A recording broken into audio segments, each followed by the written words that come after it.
I would also like to refer to the proposals from Minister Prabowo to solve the conflict in Ukraine. I would like to ask you, Minister, why didn't you address the Russian aggression, that this was the only reason for this conflict, and that if Ukraine stops to defend itself, the sovereignty of Ukraine would be gone, and if Russia stops the war, the conflict would come to an end. And if we follow your proposals to come to a ceasefire, wouldn't this only cement a new frozen conflict in Europe? Thank you. Yes, John, thank you. I don't know if I can answer these questions in 3 minutes, but I will try. Several questions insinuated that I'm equating between the invader and the invaded. I think this is an emotional reaction, but what I'm putting forward is conflict resolution. I'm not saying which side is right or wrong. And I think this is being taken mistakenly, because Indonesia's position is very clear. In the United Nations, we voted against the Russian invasion.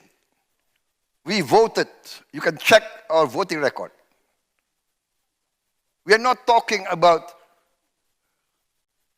right or wrong. I'm just proposing that we attempt at conflict resolution, and this has been done historically. Please, our European friends, please do not think in terms of 5 or 10 years. Think in terms of 50 years. We in Asia, we have our share of conflict, of war. Maybe more disastrous, more bloody than what's being experienced in Ukraine. Ask our Vietnamese friends, our Vietnamese brothers, ask our Cambodian brothers. Ask them how many times they have been invaded. Ask our Vietnamese friends how many times we have been invaded. Ask Indonesians how many times we have been invaded. We know war. We want to resolve. We want to help. But again, it's up to the two parties.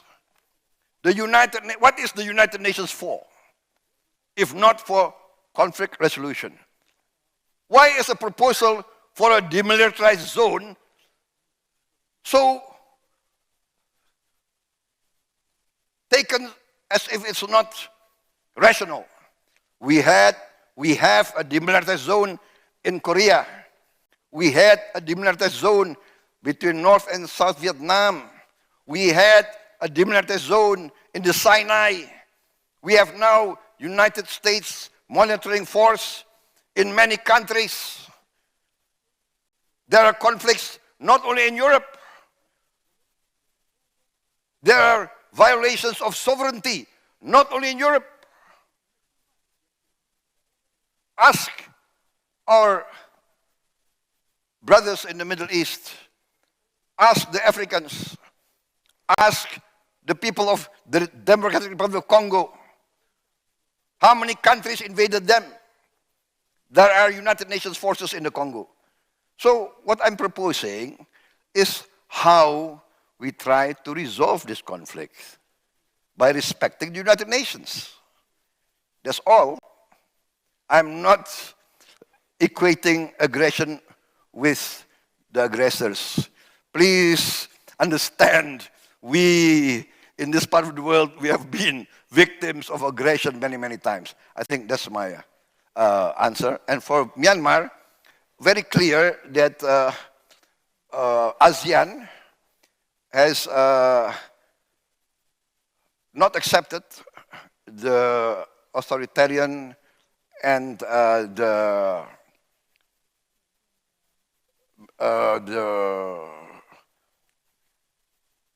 activities and lethal actions of the Myanmarese military regime against their own people. So that is very clear. Subscribe Patma TV sekarang.